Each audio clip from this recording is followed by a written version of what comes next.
ఆస్తి ఉంది. ఆ వ్యక్తి ఇర్రెస్పెక్టివ్ ఆఫ్ రిలీజియన్తో సంబంధం లేకుండా నేను దీనిని ఒక దర్గాకో, ఒక మసీదుకో, ఒక కబ్రస్థాన్కో నేను ఇస్తున్నాను అని చెప్పి ప్రకటిస్తే అది ఒక 5 ఏళ్ల దాకా ఇవ్వడానికి వీల్లేదట. ఇప్పుడు అక్కడ ఏమైంది, ఆ వ్యక్తికి ఉన్నటువంటి హక్కు, ఆస్తి మీద అతనికి ఉన్న హక్కు, ఆ హక్కు అంటే ఏంటి, అతను ఏదైనా చేసుకోవచ్చు, అమ్ముకోవచ్చు, విధ్వంసం చేసుకోవచ్చు, దాన్ని వదిలేయచ్చు, ఎవరికైనా దానం చేయొచ్చు. మరి దానం చేయడానికి వీల్లేదు అని చెప్పేసి అడ్డుపడ్డానికి ఇది రాజ్యాంగబద్ధమా? ఇది రాజ్యాంగం ఒప్పుకుంటుందా? ఒక వ్యక్తికి ఉన్నటువంటి హక్కుని దీన్ని వ్యతిరేకించడం కాదా అని చెప్పేసి నేను ప్రశ్నిస్తున్నాను.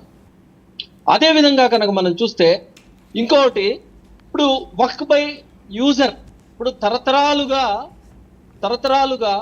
ఈ వక్ఫ్కి సంబంధించిన, ఈ మతానికి సంబంధించిన ప్రాపర్టీస్ కొన్ని ప్రాక్టీస్లో వాడుతూ ఉంటారు. వాటికి సంబంధించిన పేపర్లు ఉండకపోవచ్చు.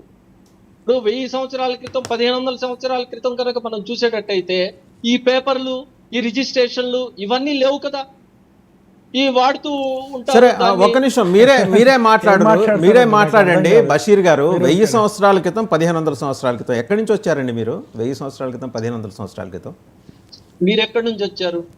మేము భూమిపుత్రులం అండి. ఇక్కడ ఉన్న వాళ్ళందరూ భూమిపుత్రులే. మేము భూమిపుత్రులం.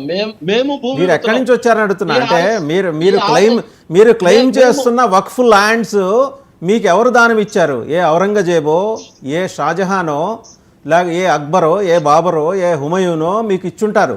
అక్కడి నుంచి మీకు ట్రాన్స్ఫర్ అవుతూ వచ్చింది. వాళ్ళు ఎక్కడి నుంచి వచ్చారని అడుగుతున్నా. మీరు ఇక్కడ వాళ్ళు అయితే అయి ఉండొచ్చు కాక. అసలు దానం ఇవ్వడానికి ఏ రాజైనా అసలు దానం ఎలా ఇస్తాడు? ఏ రాజు కూడా రాజు ఏంటండి, ఆక్రమణదారు రాజులా అవుతాడు. ఇన్వేడర్ ని మీరు కింగ్ ఎలా అంటారు, ఎంపరర్ అని ఎందుకు అంటారు, ఎలా అంటారు? ఔరంగజేబు, బాబరు, అక్బరు వీరు రాకముందు అసలు భారతదేశం అనే మాట ఎక్కడుంది? భారతదేశం ఎక్కడుంది?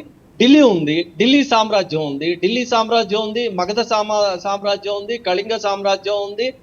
చోళ సామ్రాజ్యం ఉంది. చేర సామ్రాజ్యం ఉంది. రకరకాల సామ్రాజ్యాలు ఉన్నాయి. అంతేగాని అసలు భారతదేశం అనే భావన ఎక్కడుంది? భారతదేశం అనే భావన ఎప్పుడు? సో అందువల్ల వాళ్ళు చేసింది కరెక్ట్ అంటారు. వాళ్ళు చేసిన దాడులు, దురాక్రమణలు కరెక్ట్ అంటారు. అందువల్ల దురాక్రమణ అంటే ఆల్రెడీ ఒక దేశం కనుక ఉంటే దానికి మీరే అన్నారు మగధ సామ్రాజ్యం, చోళ సామ్రాజ్యం, ఇవన్నీ సామ్రాజ్యాలే కదా, అది దేశాలే కదా.